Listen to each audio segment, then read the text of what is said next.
Hello guys, this is the position I'm showing you from the game between Magnus Carlsen and Quang Liem, and now I realized I have to flip the board. Okay. It is white to move, and he could have played Queen B6 for example and defend his D4 pawn, but he decides to go for a very interesting line, which is Queen takes C8. The point is to capture a rook on C8 and also a bishop and a knight. But things are not so simple now.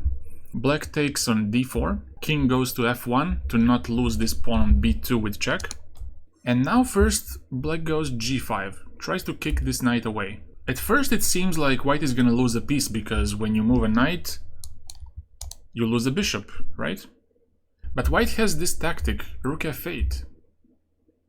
Now you cannot take on F8 because of knight D6, and you lose a queen. You cannot get to G7 because of the same knight E6 fork. So Magnus played king to E7, and now white manages to save his knight by knight G6. King goes to D6, and now bishop takes on F5. So now white has the potential of getting his F-passed pawn, which is his only asset here. But in the meanwhile, Magnus takes on B2, and white plays F4. Black takes on A3 now. And now white is in a bit of trouble, because he would love to get his bishop out and push the pawn as far as possible, but if you do that, then knight on G6 is loose. So a very important thing about having queen versus pieces is that pieces are not loose. And in this case, you give a check and give a check on C2. Take on G6 and it's game over. So white has this coordination problem.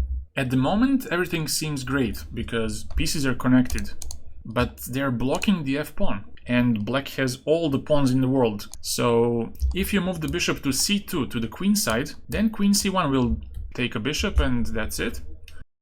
So now white is in a big trouble. So he tried king f2. He's trying to maybe move the bishop later and get the king to f3, but I'm not sure about that. Magnus played a5 and now he tried knight e5, but the pawn just runs. White is too slow to do anything. Rook f7 now, queen b2, giving a check and defending this pawn. King f1 and now queen b5. So what's the purpose of this move?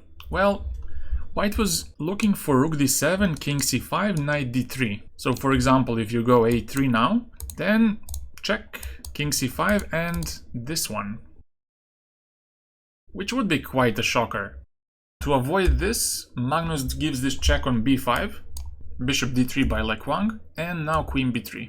Now d3 is possessed by the bishop, so there's no trick like rook d7, knight d3. Bishop goes back, but now there's a3, and this check is no longer that strong. After check, king goes to d4, and black is okay, black is winning. So, after a3, Quang tried one last trick with knight d3, but now Magnus played queen takes d3. When bishop takes a2, the pawn promotes, and white took on b7 here, but Magnus promoted. King went to e2, and now queen to g1. After which white resigned, because if you move to f3 to save this pawn, which is the only way to save it, then black goes g4. With the idea when king takes on g4 to have queen d1 and take on d3. So when you go g4, white would have to go to e2, but then he loses both to g2, g3, and black has way too many pawns.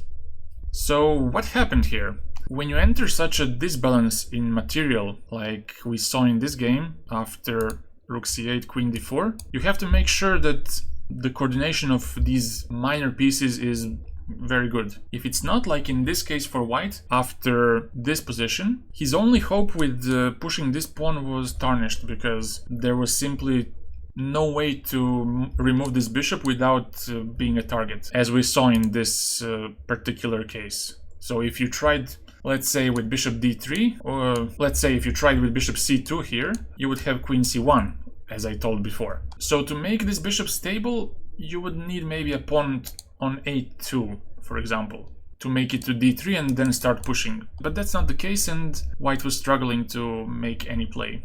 And that's it. See you soon. Bye.